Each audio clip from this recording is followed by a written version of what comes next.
Hello people, these are just more of my ramblings. I think one of the other scary aspects of death is the fact that it's like forever. It's permanent. No coming back.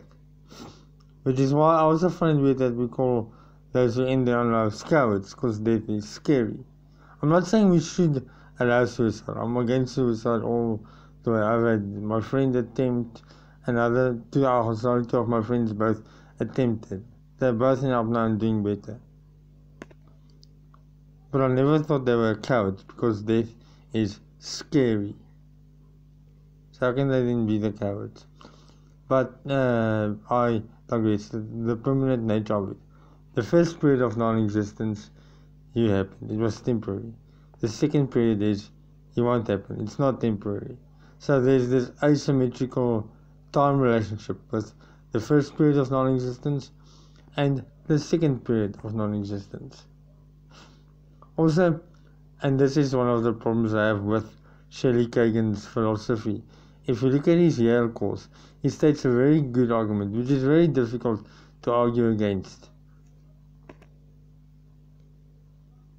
Which states, and this is against the Lucretian argument of, well, it didn't exist before you were born. Why should your post-death existence bother you? Well, your existence before you were born, you were gaining something. After your death, you lose something. That is the badness of death. Now, I don't think I fear death. It does piss me off though. But I digress again. What Shelley Kagan then does is he turns it into a Jeopardy question and just says, hey look, do you see what's wrong with it? I'm like, no, you haven't pointed it out. Seems like a very concrete argument. The loss of something versus the gain of something. It's like that stupid logic of, don't be sad that it's over, be happy that it happened. No, I'm gonna be sad that it's over.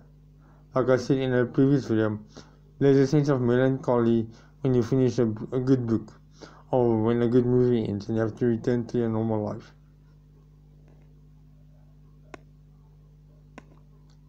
There's a sense of melancholy after finishing a good book or a good movie where you have to return to your everyday life. And go, yes, I'm happy I watched that movie. Okay, you may, but you get what I mean. Death is like the ultimate version of that.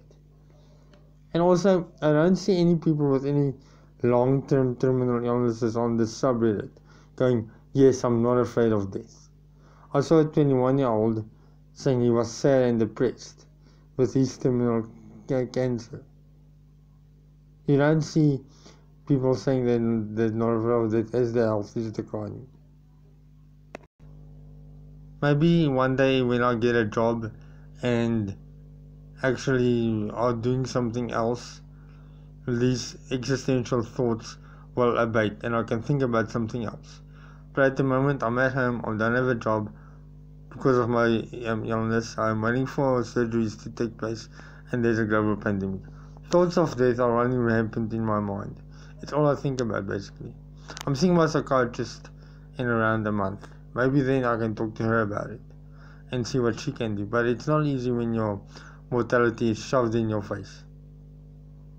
Like with my illness. It's not terminal yet, I don't know. Sorry.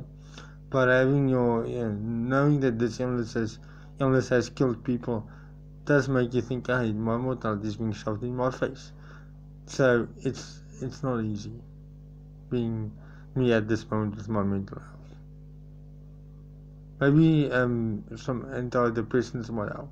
I've been feeling a bit blue, and I've been showing some of the symptoms of depression, and not wanting to get out of bed, the sense of melancholy, the struggle to eat.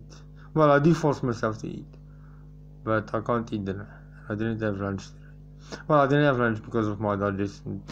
I digress, digestive issues, my health, but maybe that might help.